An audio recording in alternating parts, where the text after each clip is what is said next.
आणि म्हणून मला याच्या पलीकडे जरा अधिक जयंतराव गंभीर प्रकरण मांडायचं आहे. म्हणजे याच्यामध्ये तर 3 तक्रारी झाल्या आणि या तक्रारींमध्ये असं लक्षात आलं की एक नेक्सस होतं.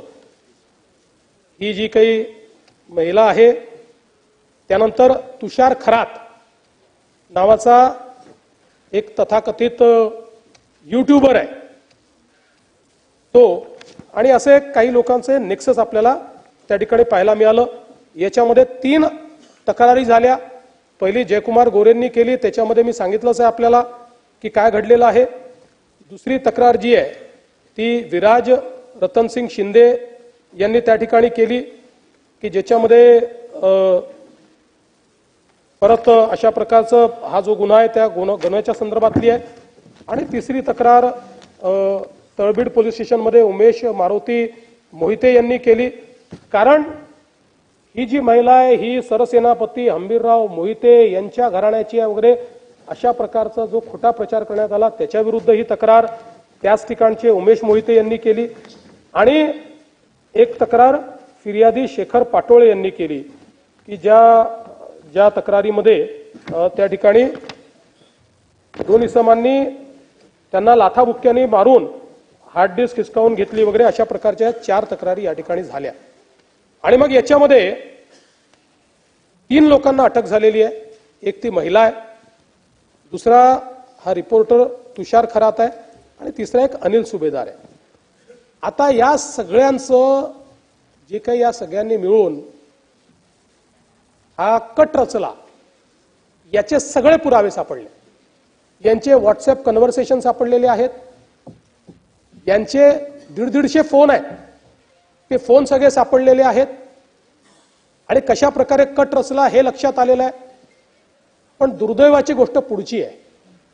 ती गोष्ट अशी आहे की याच्यामध्ये थेट या सगळ्यांशी पूर्णपणे संपर्कात राष्ट्रवादी काँग्रेस शरद पवार गटाचे लोक दिसतात.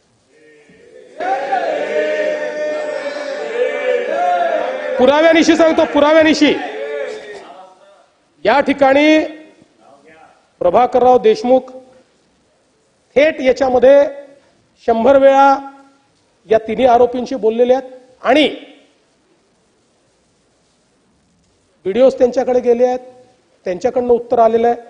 पण त्याहीपेक्षा मला जसं वाईट वाटतं, मी काय त्यांच्यावर आरोप करत नाहीये, पण त्यांनी आत्मचिंतन केलं पाहिजे. ते म्हणजे आदरणीय सुप्रियाताई सुळे आणि या सभागृहाचे सदस्य श्री रोहित पवार.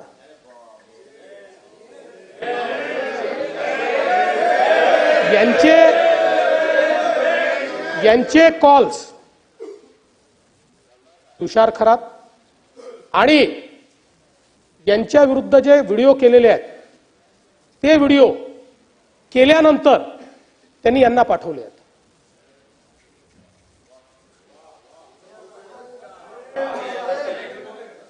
पण उत्तर मी तुमच्यावर आरोपच केलेला नाही. आता याची चौकशी होईल. पण कुठेतरी हे चाललं काय आहे? आम्ही एखाद्याला आपण राजकीय शत्रू नाही आहोत, आपण राजकीय विरोधक आहोत.